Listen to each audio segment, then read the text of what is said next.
Yo, this is Minister Jordan. I'm coming to you today to talk to you about asking. And I'm coming from the verse from Matthew chapter 7, verse 7, which states, "Ask and it shall be given, seek and you shall find, knock and the door shall be open." Now today I want to discuss the importance of asking because how we ask a question, what we ask for, and the attitude we have all determines how fast we gonna get a response. That's with God, that's with our spouse, that's with our children, that's with anybody, because people look at different things when you asking your question. So today I wanted to discuss the importance of how to ask, and specifically I'm talking about God first. So when I talk to you today about asking, these are the 6 areas that any question will fall up under. And you're going to have 6 attitudes that you're going to have when you're asking each specific question. So you have to understand when you ask a question, based off how you ask the question, based off the attitude you have, and based off the specifics of your question, that is how God specifically is going to answer you. And that's how other people are going to answer you as well. So you have to understand it's not just, hey, can I borrow $5? People look at different situations where, hey, are you wasting your money? Because if you're wasting your money, you're trying to ask to borrow money, people are going to more likely say, no, you need to learn how to budget your money. If people look at you and say, hey, I need to borrow this same $5, and they look that you have paid all your bills and you just short, people are more susceptible and more willing to give you money because they see that you're more responsible and see that you're not wasting your money. So again, it's a difference in how we ask, what we ask for, when we ask for it. So you have to understand all these different things that comes along with asking. People make it simple, but people evaluate your question when you ask. And today I'm finna to discuss the 6 areas in which when we ask any question to God, God gonna look at the 6 areas and your 6 attitudes in which you have when you ask him these questions. Now the first question, or the first area that you're going to ask, is you're going to ask for knowledge, wisdom, or understanding. Now the attitude that you have when you ask for it is curiosity, because a lot of times when we ask for knowledge, a lot of times if we haven't did our research, we ask according to what appeals to our eye or what appeals to our feelings. So it don't necessarily make it right. It just gives us a conscious thought of what we're feeling or what we're thinking. So when we ask God for knowledge, wisdom, or understanding, or we ask God for a specific thing, guess what? He's going to look at if we sincere or are we just asking out of curiosity. So that's when God again turns around and say, hey, if you're asking out of curiosity, he's going to put something in your face to say, let me see how you take care of this. Let me see how much attention to detail you pay to this, because I want to see how sincere you are. But if you can't take care of it in the way that God wants you to, he's going to look at it that, hey, you're only curious about this, and I'm not going to give you this because you really don't want it, because you're only curious because it don't appeal to you for a certain amount of time or appeal to you for a certain particular thing that you're trying to accomplish in your life. So you have to understand when you ask out of curiosity, God is going to test you to see how, or he's going to show you how sincere you are about the things that you want. Now, when you don't answer, or you show God how curious you are, that's when God answers and gives you the answer that you really need and not the answer that you really want. Because a lot of times God protects us the most when he doesn't answer us, because he knows it's not the right time to give us the thing that we're asking for. Even though we might ask for it or we might want it at the time, God looks and say, hey, do you need it at that time? So if we don't need it and God holds the blessing back, that's a blessing in disguise, because at the end of the day, if we don't need it and we only want it, we're going to make a mess of it, or we're going to lose the blessing that we really want. So you have to understand that when you're asking out of curiosity, God is going to test you to see if you really want it. Now, when he show you that you don't want it, don't get mad when he don't give it to you, because you're only asking out of curiosity.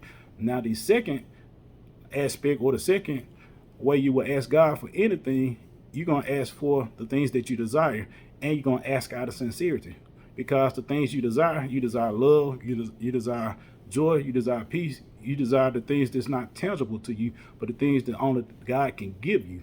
So when you asking out of sincerity, you're going to evaluate it totally different. And the reason, or the way you can determine whether you asking out of sincerity or curiosity, is the willingness in your attitude.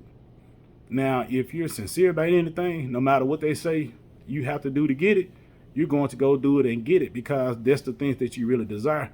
Now, the thing is, when you're curious about it, the first time it get hard, you're going to say, oh, I'm all right. I really don't need that because you're only curious. But when you're sincere about anything, you're going to do the steps it takes to get what you're asking for. And God looks at that because when you ask God a question, anything, it's not necessarily relating to understanding God. It could be God about your relationship. It could be about your kids. God is always going to test you to show you how sincere you are about it. Now, once you show God that you're sincere, guess what? He's going to bless you 100 measures over because he see that you're willing to put in the work. He see that you really desire this in your heart. You see that, hey, this is the thing that I want the most. So he's going to bless you according to that because those are the things that you desire. So you have to understand when you're asking out of curiosity and you're asking out of sincerity, those are two different attitudes you're going to have. And you're going to come to God two different ways. You're not going to come to God asking a basic question. You're going to come to God saying, hey, God, I really want this. I really need this. Can you please give it to me? Whatever I need to do to get this blessing or get the things that I ask you, I'm willing to do. And you're going to lay humbly at God's feet because you're going to understand it takes a level of humility to be sincere. It takes a level of dedication to be sincere. It takes a level of commitment to be sincere. It doesn't take anything to be curious because the only thing you got to do is look. But to be sincere, it takes a level of commitment. It takes a level of dedication. It takes a level of humility. It takes a level of honesty. So you have to understand the difference in the attitudes and how you ask for it. Now, the third area that you're going to ask for, or the third question you're going to ask is you're going to ask for things that you lack.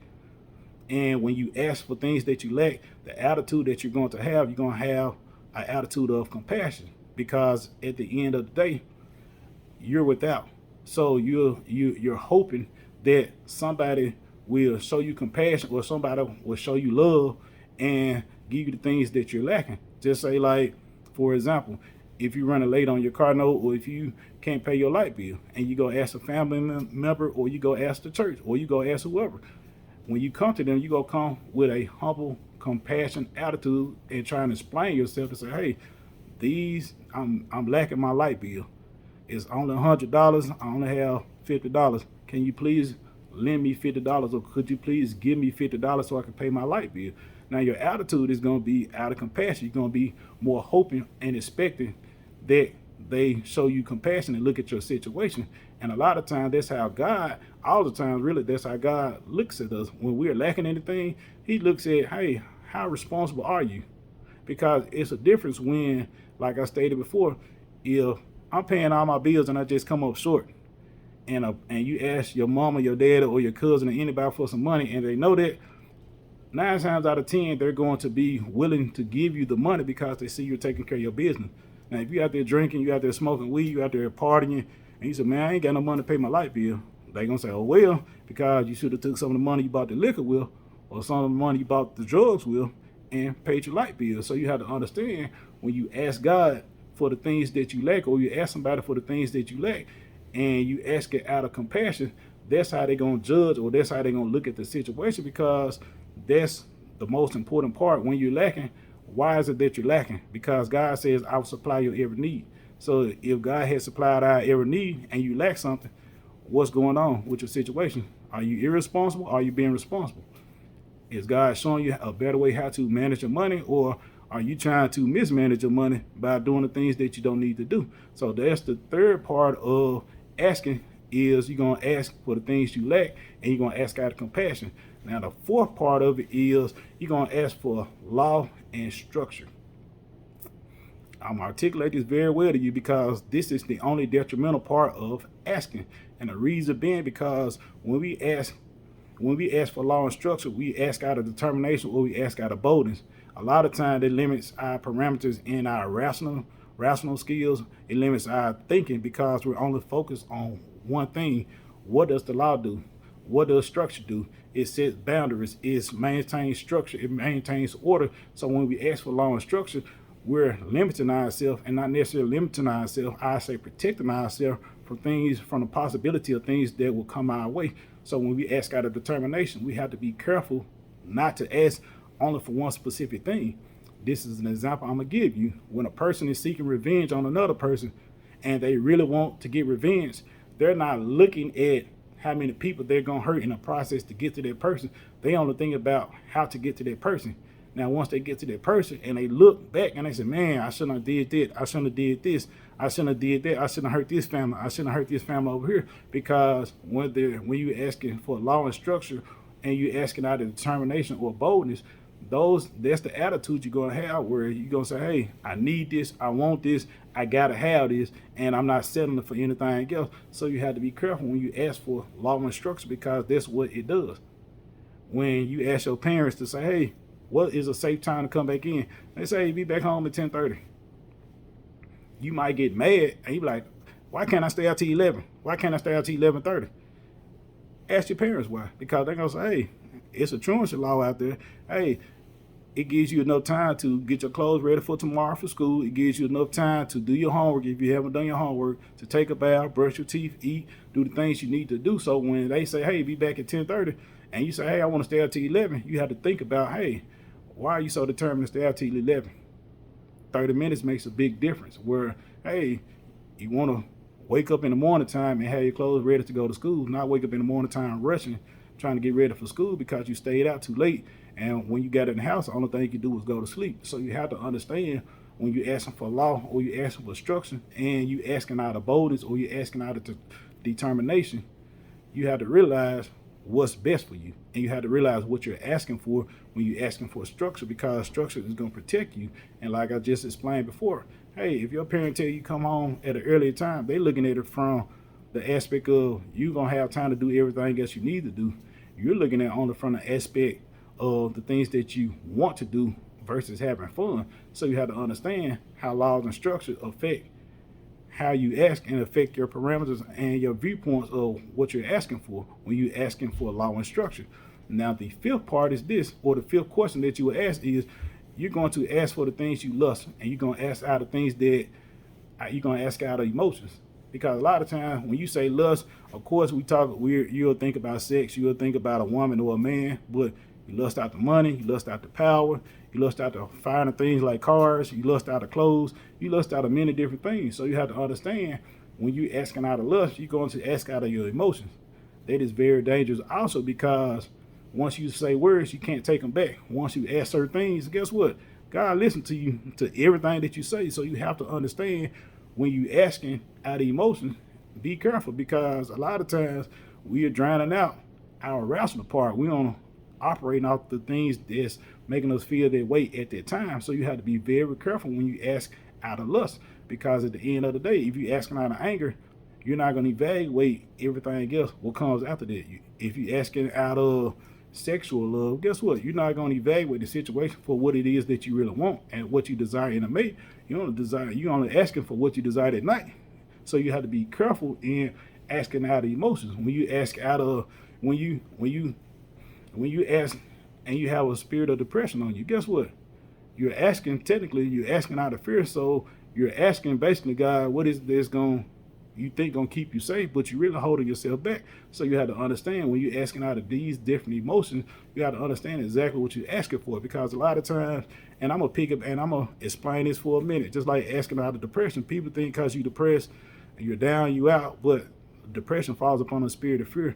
When you're thinking about the depressed things, you think about the things you don't have. Well, I'm not as good as this person, so let me overcompensate to get attention from a man because I'm not shaped like her. But at the end of the day, if you're self-confident about yourself and depression is not on you, regardless of the fact, you have confidence, know that God is going to give you the person that's going to like you for you.